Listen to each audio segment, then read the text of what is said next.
enemy. For example, you'll see a guy, and the role's called a jungler, someone who spends their time in the jungle, in the forest, and kills these high value objectives to get themselves ahead in the game, and you'll see them try to gank and do all kinds of cool stuff. So right here we're going to follow Araragi as a jungle Nunu running around trying to creep out the various things, and you'll see these champions will come into the lanes and actually start ganking the opponents, and they're really the catalyst for early battles, where they'll have these really sweet buffs that let them cast spells and slow enemies, and they're the ones who are going to come in and do some really cool stuff.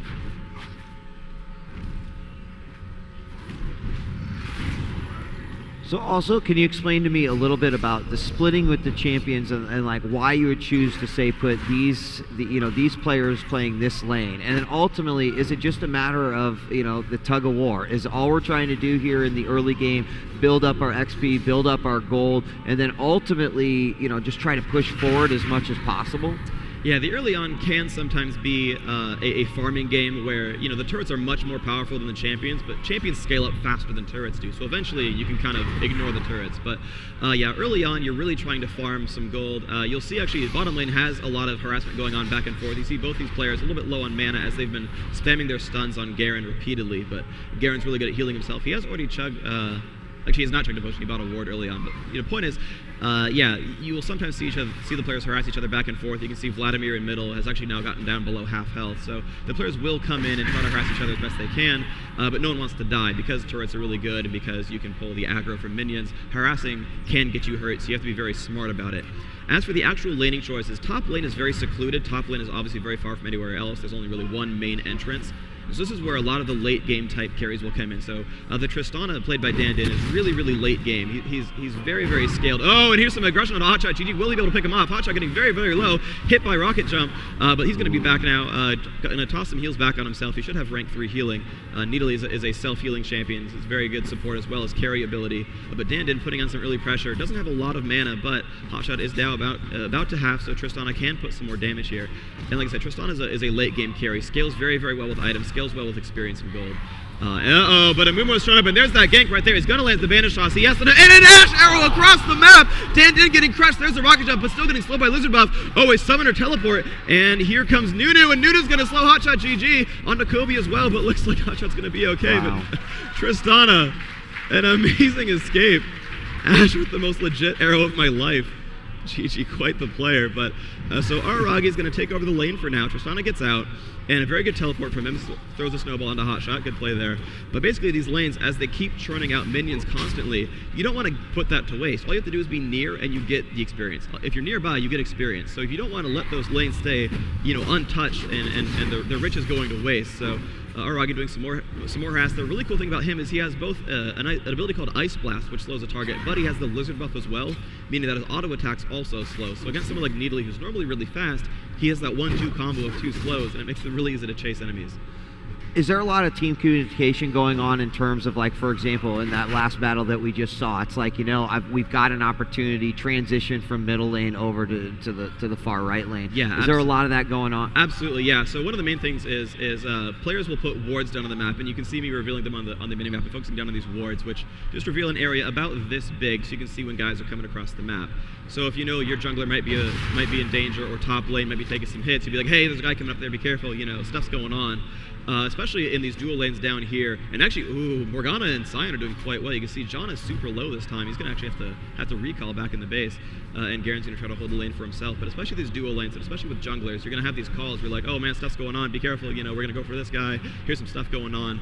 And they'll coordinate these moves.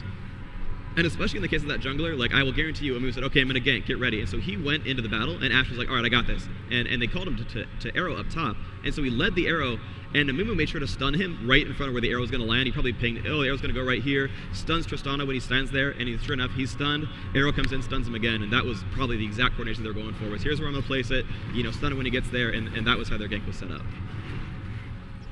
How important are the roles? I mean, obviously the towers are very beastly, especially early on. But I mean, how crucial is it to always make sure that you're never going to let those towers go down? So people will definitely try to make sure that their lane is strong. Pushing a lane actually has a benefit and a detriment. So if you push up, which we saw Tristana, right? Tristana was up here, and Amumu just walked right up, and stunned him from the back.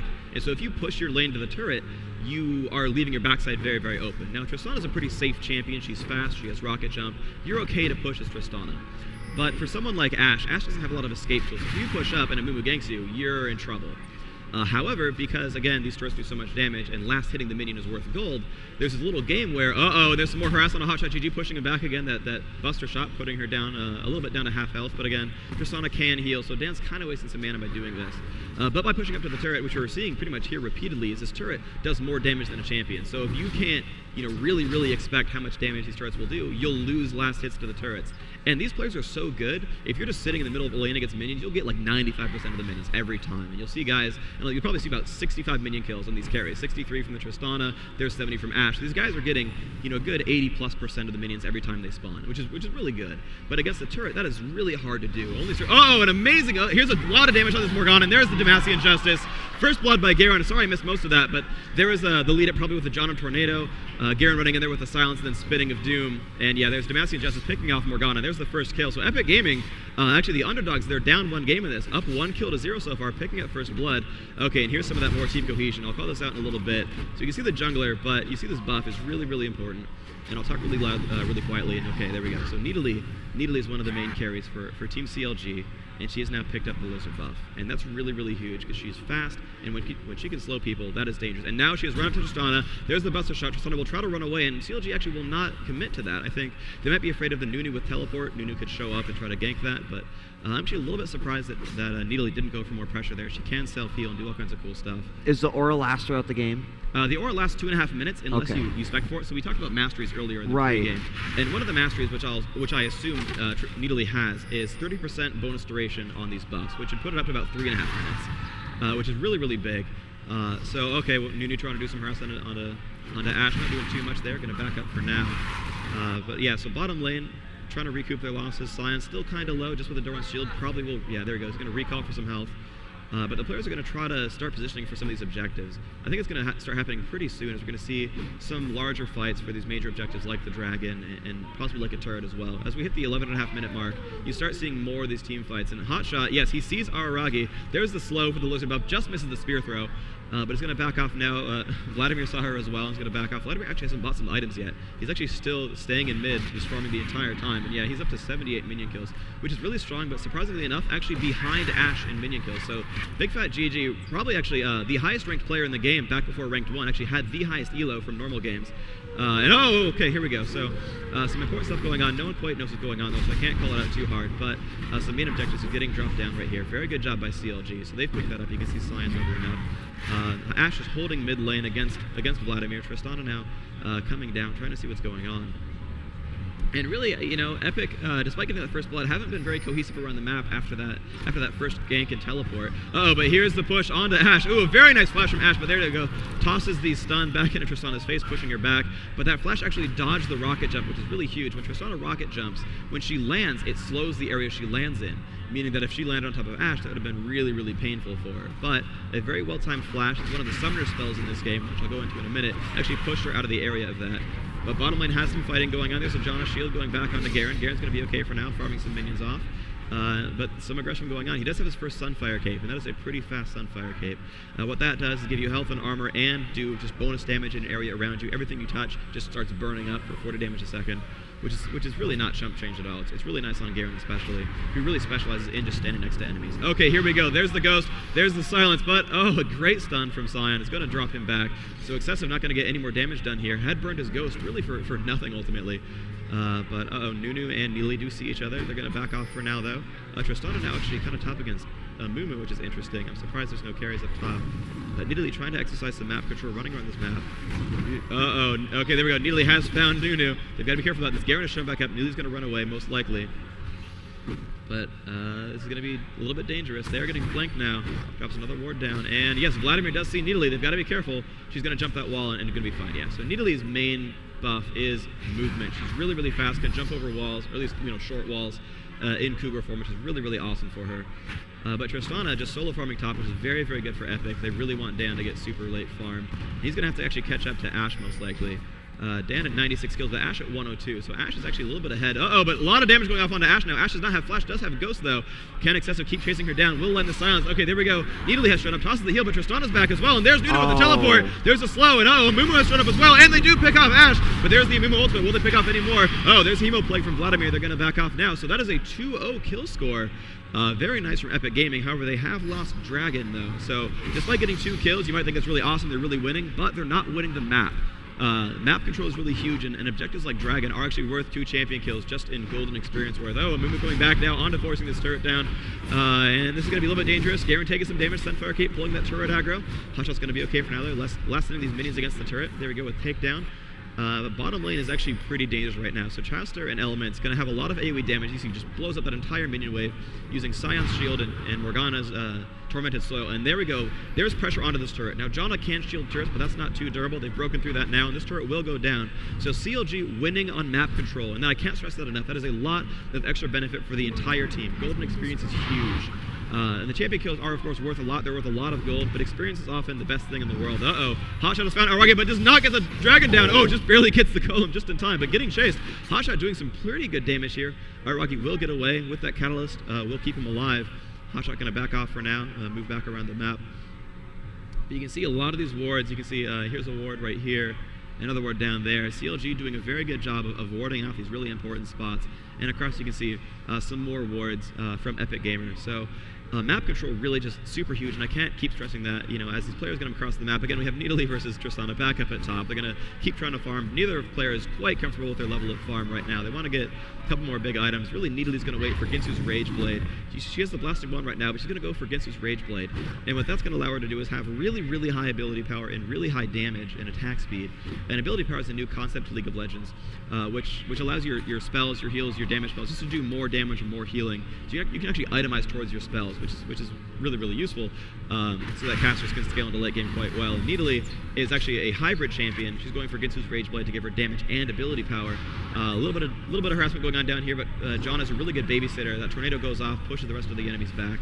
Going to be safe for now, but a really good play by CLG because they've now taken over the enemy jungle. You can see that this buff normally on the bottom side of the map is normally Epic Gamers. Right. But a very good push. They're like, okay, Alyssa's going to respawn. Let's push down. And they pushed all the way down. And because of that ward, they knew it respawned. But nice job. Tristana from Epic Gamer has now pushed down a turret himself. So that's 1-to-1 on turret kills, which is going to put them right back in this game. But losing the buff is pretty big because we're going to see Amumu has a fresh lizard buff. Morgana just landing at the bottom. I'm actually surprised they didn't give Ash the lizard buff. They might have missed last hit that or something, but really Ash should be the one holding these really high value buffs because her range is very high. She does a lot of damage. She does really well with the slowing abilities there. So again, more map control. You can see again, just very good play by CLG. Has now done a lot of good things for themselves in the jungle. You can see this buff being held by Nidalee, which is very, very good play. As we're going to wait for the rest of these buffs to respawn because they haven't just yet. So do they have to pay more attention to the upper lane now that forward tower is down? Yes, the upper lane's going to be, the upper lane up here and the bottom lane are going to be 2 big points of contention because while you can farm back here and be pretty safe, you've lost a lot of map control. This entire area around the map, you have no vision, you have no idea what's going on. And that's actually going to start playing out. We saw that happen earlier where this turret wasn't safe anymore, and so they got to come down to this jungle, and so players were out of position and they got to take those buffs out. So lost turrets really do mean a lot for positioning. Normally means that you as a farmer, like Nidalee, is going to be pretty unsafe because she doesn't have a turret to run to. So if someone ganks her, she's got to run all the way across this map, all the way back here to get somewhere safe. And so that really does matter. You're very unsafe, but it also does give you some offensive benefits because sometimes the lane will push all the way back, and you'll have some cute little things you can do there. But yeah, so the map's going to start playing out left versus right a little bit more than top versus bottom because the right-hand presence here for Epik is gone with his turret down, and the left-hand presence for CLG is gone as well. So you're going to see play a little bit more left versus right, and that's going to be really, really useful. Actually, right now it's going to be really useful for CLG because, again, these objectives aren't always symmetrical. Bottom lane is the home of the dragon, and this is going to be probably a big fight coming out here. Ash is just zoning Epik right now, and again, that's another dragon kill for CLG. So they're actually winning this game right now. Despite not killing a champion yet, they're up 2 dragons to 0, and that is really, really huge. A lot of golden experience now split amongst this team. If you want to check out the levels, you see Ash is up to level 13, and a level 12 Nidalee are 2 big level champions, and Dan's been solo farming the entire game, so he's 13 as well, and Vladimir really likewise. But the other champions, you can see Nunu at 9, Garen at 10, and